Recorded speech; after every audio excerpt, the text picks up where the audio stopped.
2 தக்காளி, ஒரு கைப்பிடி நறுக்கிய பெரிய வெங்காயம், 4 பூண்டு பற்கள், 4 காய்ந்த மிளகாய் ஆகியவற்றை எடுத்து வைத்துக்கொள்ளவும்.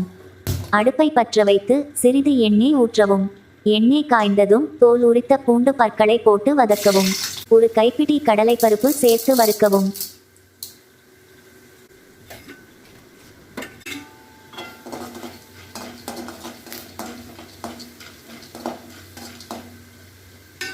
அதனுடன் எடுத்து வைத்த காய்ந்த மிளகாய், பெரிய வெங்காயம் மற்றும் தக்காளியை சேர்த்து நன்கு வதக்கவும்.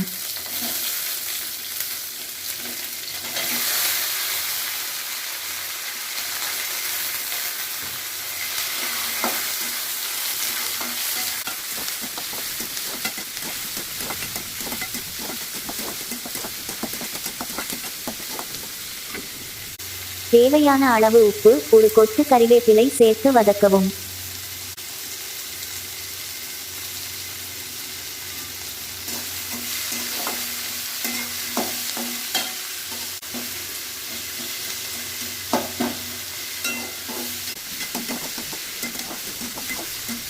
சிறிது பொட்டுக்கடலையும் சேர்த்து வதக்கி அடுப்பை அணைக்கவும்.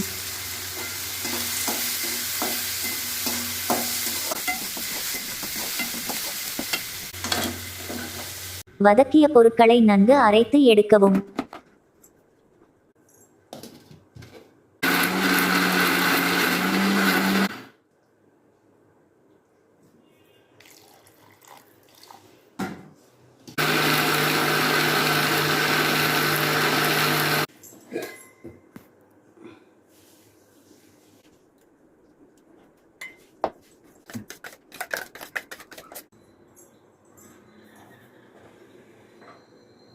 தாளிக்க மீண்டும் சிறிது எண்ணெய் விட்டு அது காய்ந்ததும் கடுகு சேர்க்கவும்.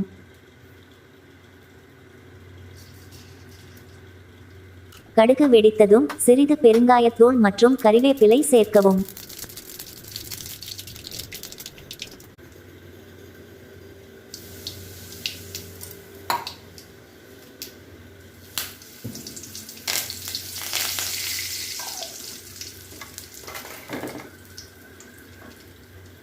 தாளித்தவற்றை அரைத்து வைத்துள்ள சட்னியுடன் கலந்துவிடவும். சுவையான கார சட்னி இப்போது தயார்.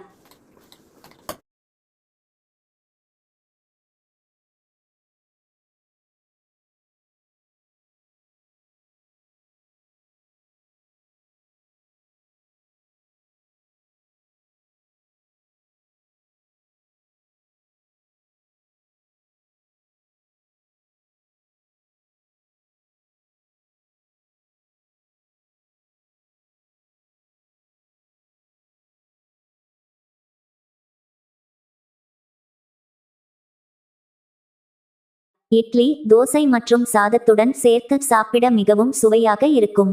நீங்களும் உங்கள் வீட்டில் செய்து பாருங்கள்.